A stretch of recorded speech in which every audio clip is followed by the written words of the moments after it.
Have you ever seen someone get promoted even though they didn't deserve it? Or noticed how some people always stay in the boss's good hands no matter what they do? That's not luck, that's office politics. But here is the truth: office politics is not always dirty, simply how influence, power, and relationship work inside every organization. In this video, I will explain what office politics really is and why it exists, and most importantly, how you can handle it smartly without losing your integrity. Because you have to stay tuned, because once you understand the game, you will stop being a victim and start being in control. The real decision at work happens behind the closed doors. Wonder why some people climb the ladder faster without being the smartest in the room. Welcome to the world of office politics. In this video, we are breaking down the hidden power plays and subtle strategies and influence the game that shape your career more than your KPIs. Most people think office politics is about being a fake or backstabbing. They are wrong. It's a skill and it is an art of influence. Today, I am going to explain exactly how it works. We are going to break down the three hidden rules that separate high performance from earners. And I will give you simple toolkit to build powerful alliance without compromising your integrity. Stop being a victim of politics and start mastering the game. Let's dive in. We break down the office politics, what it seems, why it happens, and proven strategies to handle it like a pro.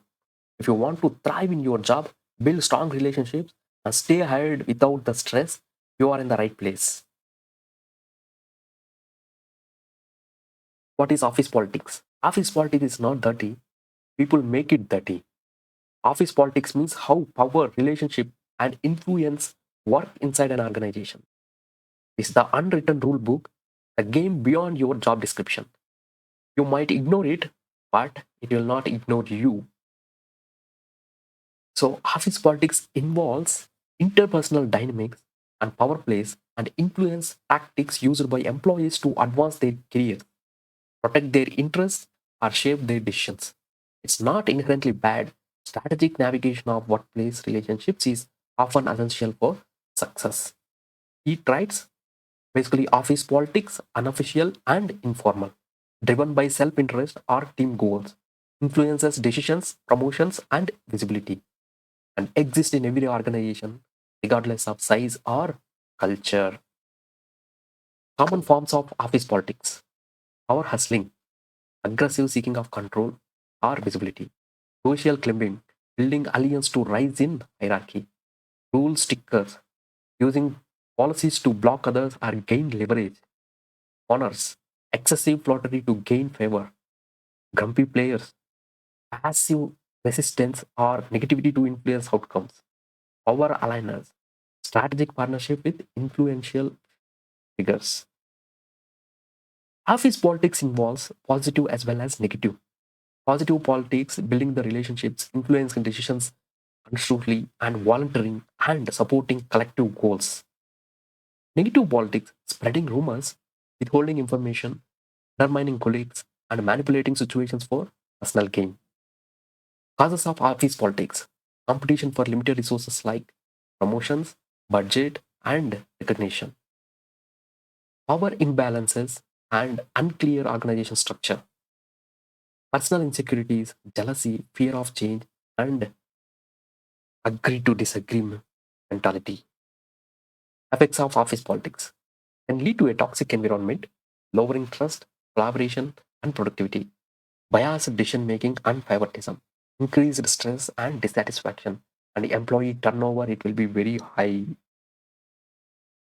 So we should be very careful in office politics in order to manage the office politics. We have to always make our point clear, and we never react to the any kind of situations or events, and always make sure that when you respond, the pause between reaction and response, the fraction of pause, you think about the consequence, and you make a silence pause and you respond to the situation. That what makes the maturity of thinking and who are immaturely behaves with you. Whenever argument happens, only you can raise your argument, not your voice, and always be has a tone of agree to disagree. So navigating office politics, understand the informal power networks and influence channels, build genuine relationships and alliance beyond transactional interest, maintain professionalism and avoid gossips and manipulate behaviors, focus on merit and transparent communication, develop emotional intelligence and conflict resolution skills. So you should network with a positive mindset and give it more and observe more and talk less. Never share your personal things like about your finance or family or health or anything else too much with colleagues. Anybody can take advantage of these things at any time. So navigate office politics ethically. As a finance leader, mentor, here how you guide others. Building genuine relationship, focus on the trust, not manipulation. Stay visible, share achievements without grabbing. Understanding informal networks, know how influences decisions, and avoid gossips and sabotage. These erode credibility. Use influence for good. Advocate for team success and fairness. So the way you communicate with the team and you maintain the good network with the influencers, then your network is your net worth. That protects you always. And if you are a genuine performer, everybody will recognize us and that overcome many mistakes. Real world examples. A manager subtly promotes their team's work to leadership, ensuring visibility and future budget allocation. An employee aligns with a senior leader to champion a new initiative, gaining recognition, career growth. At the same time, a colleague blocks a project by citing compliance rules, protecting their rough but talent innovation. Why office politics exist? So every place has a limited power, recognition, and promotions. Everybody compete for their own growth in their life, and people compete sometimes silently, sometimes strategically. Where there are people, always ego exists, insecurity exists, and ambition exists. If someone grows faster, some people want to stop it, and they feel insecure and they want to grow before them. And it is not about the manipulation, it's all about understanding the human behavior. In any organization, these kind of competition, politics, informal talks, gossips are common.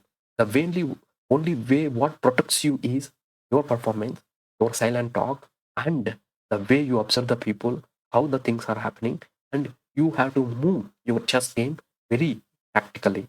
So that helps you to stay in the game and will not be a victim of the overall game. Two types of office politics: positive politics, building alliance, supporting the boss and team genuinely, networking with purpose, communicating clearly, and maintaining visibility, and builds the reputation and influence. Negative politics, gossip, favoritism, backstabbing, and taking credit for others' work, and spreading rumors, creating conflict. These are the toxic politics. It destroys the trust and career. How to handle office politics? Stay professional, not personal. Don't react emotionally. Should always be emotionally fit. Never react immediately for anything. Always think and respond and never raise your tone. Always raise your argument. Right? That is very important. And respond with logic, calm, even if someone provokes you. Build strong relationships. Be friendly with everyone, not just with your boss. And the influence knows that one through networks, not through titles. Control information wisely. Never overshare your personal plan or frustration. Listen more or talk less. Keep sensitive details confidential. Trust builds power. Understand power dynamics. Know who influences whom. Sometimes the real power is not your manager, it's the person your manager listens to. Focus on performance and perception. When corporate drive, both matters. Performance gives you credibility and perception gives you visibility. If you do good work but no one knows, it's a half success. Avoid gossip circles. Gossips may give momentary pleasures but long term damage. Be the one people trust, not the one they fear. Document everything. If someone plays office politics unfairly, protect yourself. Keep email record, confirm decisions in writing, stay factual, not emotional. Always check your emotional fitness, how you are reacting and responding for any bad situation.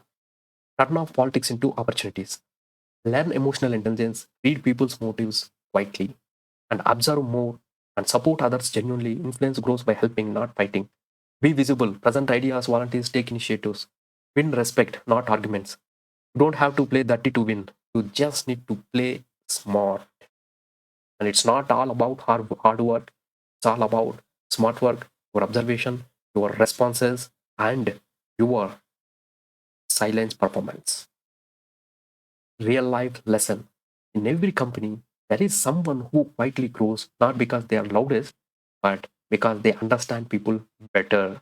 That's not politics, that's leadership with emotional intelligence and emotional fitness and over intelligence, IQ. So, the next time you say, I hate office politics, remember you can't stop the game, but you can learn the rules, play it with integrity and intelligence. Because real leaders does not escape the politics, they rise above it. Don't be afraid of politics, master it ethically.